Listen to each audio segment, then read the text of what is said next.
Imagine grinding your whole life to earn the title of swordsman just to get dumped by the heroes party like yesterday's trash.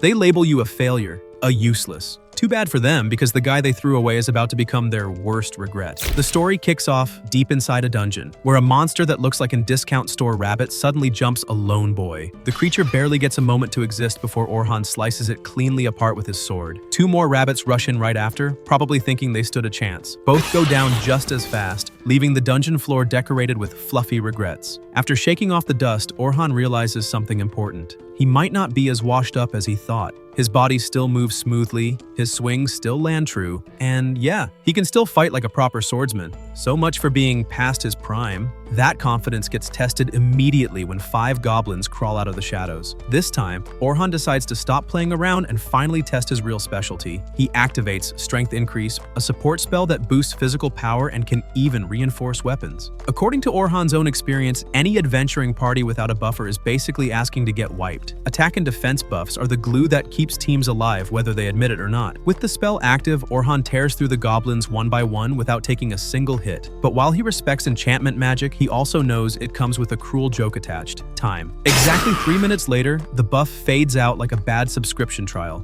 And of course, right on cue, more goblins start showing up. Orhan reactivates the spell and jumps back into the fight. As he keeps cutting enemies down, his mind does what it always does: calculating. The duration of enchantments depends on magic resistance, and his own resistance is trash. That limitation forces him to constantly watch the clock mid-fight, reapplying buffs like a stressed-out intern refreshing a crashing system. Despite all that, Orhan is still unusually good with a sword, something that doesn't fit his class at all. And ironically, that mismatch is exactly what got him kicked out of his adventuring party. The memory hits him hard. Back then, Oliver, the party leader and Orhan's childhood friend, had expelled him without ceremony or hesitation. Orhan had argued that they grew up together, fought side by side for years, and built that team from nothing. Oliver responded coldly, admitting that Orhan had only been kept around because they came from the same village. From that point on, they would walk separate paths. Eventually, Oliver stopped sugarcoating it and admitted the truth. Orhan was being kicked out because he wasn't strong enough. Hearing that felt unreal. Orhan remembered forming the party 8 years ago, climbing ranks at insane speed, and reaching S rank faster than anyone else. They were the first group to ever reach the 94th floor of the Great Southern Labyrinth, a feat so ridiculous people started calling them the Heroes Party. Orhan admitted that enchantment wasn't his original path. He was a swordsman first. Even so, he had developed his own original spells from scratch to compensate. But before he could explain further, Derek and Annalie jumped in again, brutally reminding him that he only switched classes because he was worse than Oliver with a sword. And even as an enchanter, he still didn't shine. Orhan fired back, saying he became an enchanter because the team needed one and because he had the highest aptitude for it. He pushed himself to the limit, invented new magic, and carried them through the deepest dungeon floors. But once again, he was cut off. Oliver announced that they already had a replacement enchanter. That was the moment it truly sank in. Heartbroken and furious, Orhan turned and walked away. As if that wasn't enough, Annalie had the nerve to label him a jack of all trades. Someone who could do a little bit of everything, but excel at nothing. A glorified filler character. That term burned deeper than any blade. Still, Orhan didn't leave empty-handed. Through sheer effort and stubborn pride, he found a way to fuse his swordsman skills with enchantment magic, creating a fighting style that actually worked. With this hybrid approach, he swore he'd never be reduced to that label again. After finishing his dungeon run, Orhan registers the teleport crystal so he can return directly to the 7th floor later. Just as he's about to leave, he runs into a group of adventurers fleeing in panic. They admit they were chased by a horde of orcs and were forced to abandon a little girl behind. According to their leader, staying would have gotten everyone killed, so he chose to save the older members instead. Orhan tries to walk away, telling himself the girl was just unlucky to join the wrong group. But he knows that pain too well. Being abandoned isn't something you forget, so he turns back. Filled with disgust, Orhan calls them out for ditching a teammate and hiding behind excuses. That kind of cowardice pisses him off the most. One of the adventurers snaps back, claiming Orhan wouldn't have been able to save her either, then tries to punch him. Bad idea. Orhan counters effortlessly and slams the guy into the ground. He demands to know where the girl was left. Meanwhile, that girl is seconds away from being eaten alive, surrounded by orcs. Desperate, she casts a magical shield as her final defense, screaming for her older sister while the monsters pound against it. Just as the barrier shatters, Orhan crashes in, unleashing an arrow shock that blasts the orcs away. They immediately switch targets. Orhan buffs himself with strength increase and activates technique boost, charging straight into close combat. The girl watches in disbelief as he fights like both an enchanter and a swordsman at the same time. He adds sharpness boost to his blade and tears through flesh like paper. Now she understands why that weak group ran away. Orhan dives into the chaos, cutting down orcs with terrifying speed and precision, beheading them like it's muscle memory. When the last one falls, the girl collapses in relief and breaks down crying. After escorting her safely out, Orhan tries to leave quietly. Instead, the girl thanks him profusely and introduces herself as Sophia Claudel. Hearing the name and spotting the crest on her tunic, Orhan finally connects the dots and introduces himself as Orhan Dura, a name she immediately likes. Sophia insists on paying for his dinner as thanks.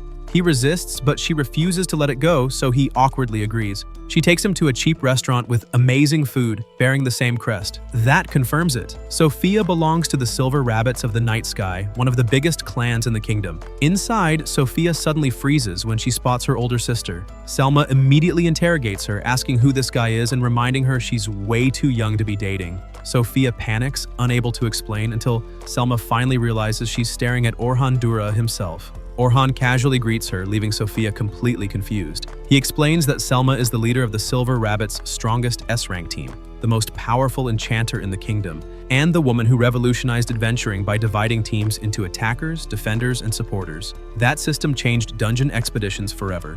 The hero's party followed that model too, which is why Orhan had abandoned being a swordsman in the first place. Selma, already angry, demands to know why this man is hanging around her 14-year-old sister. Orhan fumbles his explanation and somehow makes it worse, triggering Selma's temper. Sophia quickly jumps in, explaining that Orhan saved her life. Selma scolds her sister for entering the dungeon alone, reminds her of their upcoming expedition, then finally calms down. She thanks Orhan and apologizes for snapping.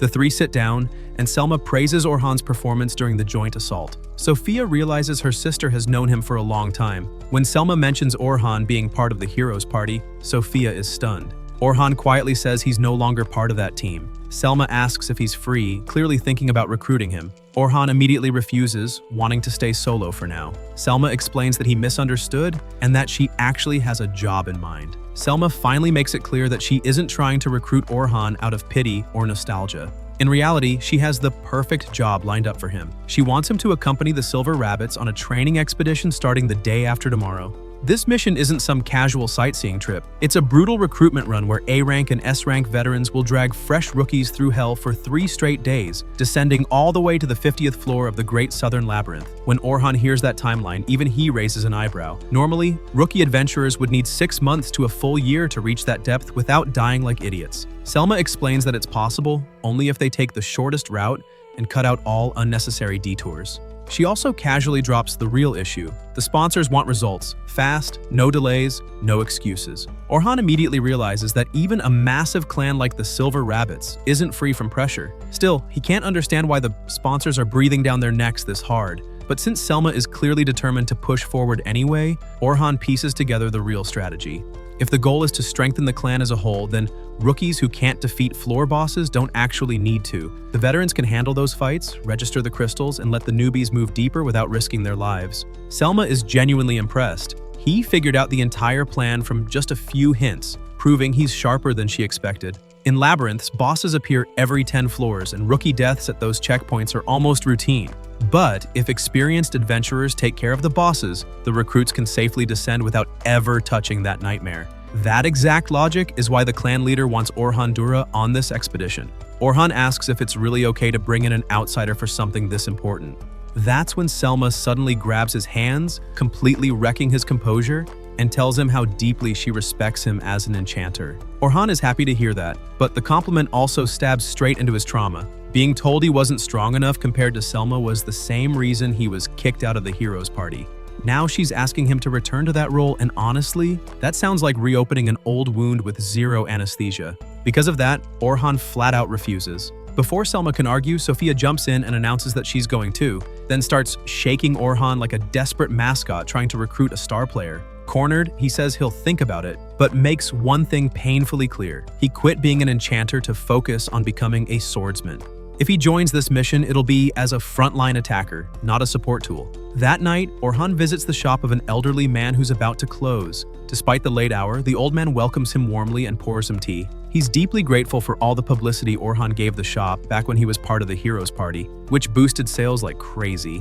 Orhan apologizes and admits he's no longer part of that group. The old man doesn't care. To him, Orhan is still Orhan. He knows how hard the boy worked, how much effort he poured into helping others, and says that kind of dedication doesn't vanish just because a title does.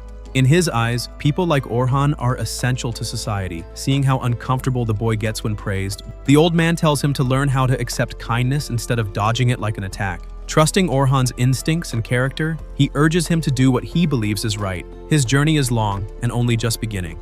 He should live for himself, but never stop helping others. No matter what happens, the old man will always stand by his side. The next morning, Orhan reports to the Silver Rabbit's headquarters. Selma notices that he looks calmer and asks if he feels relieved after leaving the heroes party. Orhan answers that it's something like that. Then Vince Brars, the clan leader, thanks him for coming and admits he's heard plenty about him, including the ugly details surrounding his departure from the heroes party. Orhan avoids the topic entirely and asks to hear more about the teaching expedition instead. Selma explains the plan. In 3 days, they'll reach the 51st floor. Day 1 stops at the 21st floor. Day 2 reaches the 36th. Then they push deeper. As she speaks, the story flashes back to when Selma told Vince about Orhan being expelled. She called it a massive loss because the heroes party wouldn't be nearly as strong without him. Orhan's support magic raised the entire team to another level. Even if his spells were weaker than average, his casting speed was insane, 4 times faster than Selma's. On top of that, he used original magic, analyzed battles in real time, predicted enemy moves, and delivered perfect support at critical moments. He had everything an enchanter needed. With Orhan gone, Selma believed the Silver Rabbits could reclaim the top spot very soon. Enchanters rarely get the credit they deserve. Famous ones like Selma get overrated, while truly powerful supports like Orhan are treated like disposable background characters. Back in the present, Orhan reviews the expedition structure. There will be 10 rookie teams and 5 escort groups, including him and Selma. The rookies will rotate fighting monsters, while the escorts step in only when things get ugly. Orhan questions why there are only 5 escorts instead of more, especially with such a tight schedule and inexperienced recruits. Selma answers that while they want to reach the 51st floor, hardship is necessary for real growth. Orhan knows that's bullshit. It's not the real reason, but as an outsider, he isn't getting the full story. Orhan's reward will be 2 gold coins up front and 10 more if the mission succeeds. Orhan thinks the pay is insane, enough to cover a normal person's yearly expenses, but Selma tells him that's how valuable he is to them. Soon after, Orhan meets the escort group. Selma praises him heavily, and everyone instantly believes her. Orhan awkwardly asks her not to hype him up like some legendary beast. He introduces himself as an attacker. Anthem, a blue-haired man, introduces himself as a defender. Bernard is another defender, and Kathy is the healer. The group is well-balanced, but Orhan realizes something unsettling. If he hadn't joined, someone would have been forced to act as attacker anyway. That thought makes him even more suspicious about this expedition. Selma remembers her talk with Vince. He understood her frustration about losing such a powerful trump card, but reminded her that Orhan is an enchanter like her, and keeping him in the main squad would mess up team balance. Even though she agreed, Selma felt the Silver Rabbits hadn't progressed at all in the past year. That stagnation is exactly why she invited Orhan. Now, she just hopes he truly performs as a frontline attacker when things get dangerous. Finally, Selma leads Orhan to the rookies. Standing before them, she announces the start of their descent toward the 51st floor. She acknowledges their fear, but reassures them that a powerful companion is present in case things go wrong. She introduces Orhan Dura and casually reveals that he once reached the 94th floor, a depth even she hasn't touched. The rookies explode with shock as whispers spread through the crowd. Just like that, Orhan becomes a living legend again. After the speech, Orhan complains that she basically shoved him onto a god-level pedestal with expectations high enough to cause altitude sickness. Selma brushes it off, saying it was necessary to keep the rookies calm and stop them from mentally collapsing before the expedition even starts. In Orhan's mind, the only reason he ever cared about the hero title was to help his grandfather's shop sell more stuff. That's it. No glory, no worship. And he prays this nonsense doesn't turn into a migraine later.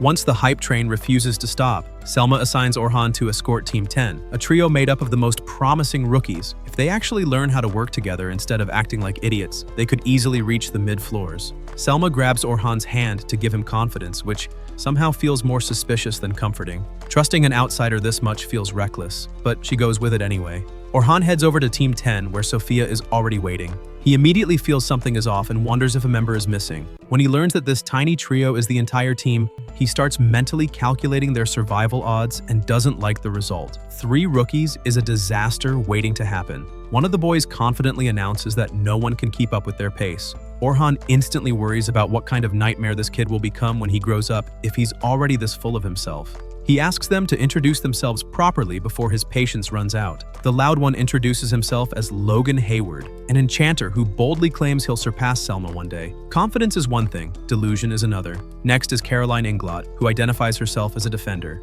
Orhan quickly notices that she's barely wearing any equipment, which makes zero sense for her class. Caroline explains that she doesn't use armor or shields because she prefers dodging instead of blocking. Apparently, the mere thought of monsters touching her makes her skin crawl. But since she desperately wants to kill them anyway, she picked the class that lets her get as close as possible. To stop the brain damage from spreading, Orhan tells the last member to introduce herself. Sophia calmly says her name and explains that she's a rear-line attack mage. The moment she finishes, Logan and Caroline start bickering again like children trapped in adult bodies. Orhan realizes this expedition is going to test his sanity. Surprisingly, the moment they enter the labyrinth, the kids shut up. Reality finally hits. Caroline asks why a former member of the heroes party is even here, since she thought their clans were rivals. Orhan repeats what Selma already said. He's no longer part of that team. Since the heroes party is basically untouchable in terms of prestige, Caroline pushes further and demands to know why he left. Orhan shuts that down instantly and refuses to explain. Changing targets, Caroline turns to Sophia and assumes she must already know Orhan, since she mentioned they'd be escorted by someone incredible. Cornered, Sophia turns bright red and admits that Orhan Dura saved her life. She adds that he's insanely strong and used to be part of the heroes party. She also says her sister told her not to worry because Orhan would be there. Even if Sophia clearly sees him as a hero, Orhan can't help wondering if Selma only talked him up to calm her sister down. Before that thought settles, two wolves suddenly leap from the shadows. Orhan doesn't even blink. The beasts fall straight into magical traps he placed earlier along the route. That alone confirms he made the right call preparing those traps, especially for ambush predators attacking from behind. Time is limited, and if they're going to waste any of it, it should be on fights that actually matter. By the time Team 10 reaches the 20th floor, Orhan has seen enough to judge their abilities. He realizes the rest of the expedition won't be a complete disaster. Logan, despite being an arrogant little shit, is genuinely talented. If he can hold up during long battles, he'll be extremely valuable in an A-rank group someday. That said, he's absolute garbage at giving orders, which is kind of important for an enchanter. At least that's something he can fix with experience. Caroline is insanely fast, exactly what you'd expect from a dodge-based defender, but she has two major problems. First, she attacks without thinking, throwing herself into danger like she's allergic to survival. Second, she uses only 2 daggers. They fit her style, sure, but the lack of raw firepower hurts the team badly. Sophia isn't as flashy as the other two, but she's already stronger than the average rookie. Meanwhile, Selma's group, with help from the other escorts, defeats the boss of the 20th floor. The rookies register the floor on their guild cards, ending the first day of the expedition. With some downtime, Selma asks Orhan for his honest thoughts. He agrees that Team 10 has huge potential, but their teamwork is garbage. He's especially worried about Caroline. Selma insists the girl has improved a lot recently, which only makes Orhan wonder how terrifying her past behavior must have been if this counts as improvement. The next day starts with a punch to the gut. Orhan reads the newspaper and sees a front-page article announcing the new enchanter of the heroes party. The article openly states that Orhan was expelled. No sugarcoating, no mercy, just public humiliation. Furious, Orhan crushes the newspaper in his hands. Worse, he worries that the rookies might have read it too and started looking at him differently. That's the last thing he wants. On his way to the meeting point, he's suddenly stopped by a familiar face, Luna. Back in the heroes party, when Orhan was slowly being treated like trash, Luna was the only one who stayed kind to him. When he was expelled, she wasn't there. She had been away handling family business. If she had been present, things might have gone very differently. Seeing her again makes Orhan realize just how much his former team still messes with his head.